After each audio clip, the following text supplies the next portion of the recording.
Ayun, what is up guys for today's video? Ayan, magdi-drain tayo ng coolant. Ganito magpalit ng coolant. So hindi naman tayo professional, no, disclaimer lang.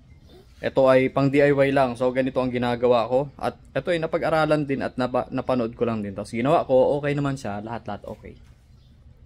Base din sa sabi ng mga professional. So ito, ganito siya. Kung gusto niyo matuto, panoorin tong video. Ayan, no. Tayo, palit tayo ng coolant. Ayan, pag magpapalin kayo ng coolant, ito S-Max 155 version 1, version 2. Ayan, yung naka-LED na siya. Ganito. So ito, nabuksan na namin tong coolant, na drain na namin. So pag magdi-drain kayo guys, buksan nyo to para tumagas lahat ng mga coolant. Buksan nyo to, tapos i-drain nyo to. Ito, luwagan nyo lang to. Ayan. Ano ba to? Shit, 5. O kaya Phillips screw lang yan, or flat. Ayan, nakaganyan. Ayan. So, i-drain nyo lahat yan. Drain nyo lahat. Ayan. So, pag hindi nyo to binuksan, hindi madi-drain yung mga coolant dito. So, kailangan nyo buksan yan. Ayan. So, buksan nyo yan. I-drain nyo yan. Dapat meron kayong coolant na dala. Ito okay na to. Pag bumili kayo ng ganito, 600 ml. Yan, goods na yan, hanggang full na yan. So ganyan ang pagdi-drain ng coolant. Tapos pagkatapos, dito naman yung bleeding niya. Ayan. Ayan, buksan niyo yung kaha dito, yung upuan. Tapos yung nandito na isang kaha, tsaka ito yung sa reservoir niya. Ayan. Yan. So, dito naman, sa pagbi-bleeding dito, kailangan natin yung buksan. So, pag na-drain nyo na yan, buksan nyo ulit to, baka kasi may tutulo pa. So, kailangan nyo ng Allen. M6. Allen. Dun. So, bubuksan natin yan. Ayan, buksan natin dyan, ha. Yun. Logan lang natin. Yan, ha. Ganito yung Allen niya. Yan. So, pakita mo yun. Yun, yung butas na yan. Diyan. So, bakit natin yung binubuksan? Kasi kailangan natin mag-bleed. Tsaka to, ibabalik na natin to. Kailangan natin buksan yun dahil para mawala yung bubbles habang naglalagay tayo ng coolant dito mamaya sa radiator. Kasi ang gagawin natin, lalagyan natin yung radiator, pupunuin natin. Babantayan natin yun na dapat patuluin natin doon siya. Konting punas lang ba?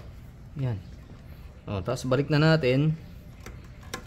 Yan, pag nakita nyo nakabaon na siya, basta mararamdaman nyo sa kamay nyo pag ayan, mahigpit na siya. Okay na yan. Hindi na yung tatagas. Mahigpit naman yung rubber. So syempre gamit natin Yamalobe. Yan. Yamalobe coolant. So ito, lalagay na natin dito. Diba?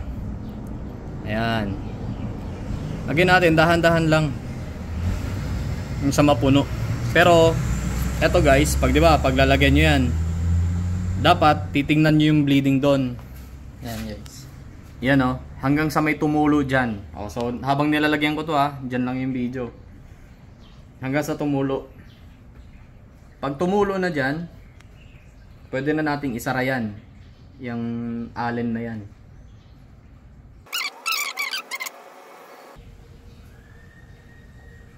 Ayun na, ang dami. Sara na natin. Naparami na bigla. So ayan so isara na natin to na. Goods na. Kasi pag di natin to ginawa guys at nagbubble sa loob, magi-engine magi-engine error. Pag nagkaroon ng bubbles. Ayan, sara na natin. Yan Yan, okay na. So ang gagawin natin to guys, medyo punuin lang natin ng kaunti. Ayan, pag nakita nyo ng ganyan yan. Pag nakita nyo ng ganyan, papandarin natin yung motor. Kasi yan, bababa pa yan. Tignan nyo. Yan, kita nyo bumababa. Pag yan bumubulwak, may sira yung motor nyo, may leak na yung kwanton, yung water pump. kailangan nyo na ipatingin sa mekaniko. Tingnan mo. Ayan, bumaba, di ba? Yan. Tapos dito. Dito, tapos dito. Yan. Dito sa ano.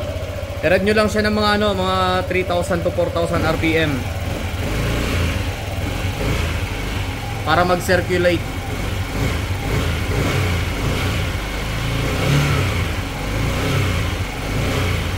Yan. Habang umaandar yan, lagyan natin ng coolant dito. Coolant. Punuin na natin to, guys. Hanggang sa mapuno. Yan. Yan, ganyan. After nyan, pag ganyan na, isasara na natin. Kunting punas lang. Kung may compressor kayo, mas maganda para matuyo. Pero kami wala kaming compressor eh. Mahirap lang kami.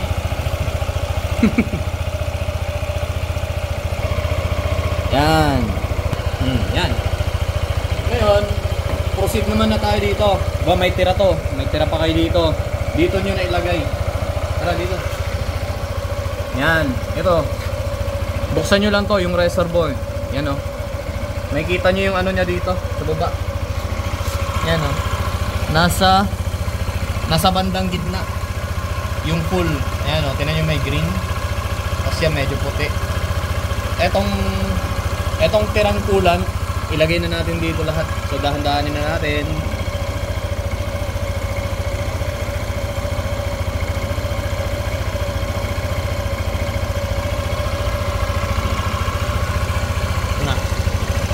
Ayan, full na. Tama na yan. So may tira pa tayo.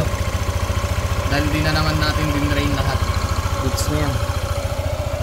Ayan, tapos takip na natin. Takip. Boom. Ayun na.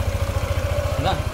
So, ganun lang palit ng coolant at mag-drain. Tapos mag-bleeding doon. Ganun lang kadali. Kaya sa mga gusto mag-DIY, gawin nyo na, sundan nyo lang yung video. Para hindi na kayo magbayad ng labor sa mga mekaniko. Ganun lang. Para ma-maintain natin yung motor natin, di ba? Pa-support naman dyan. Follow and like. Pa-heart. Thank you. Sige, bye-bye.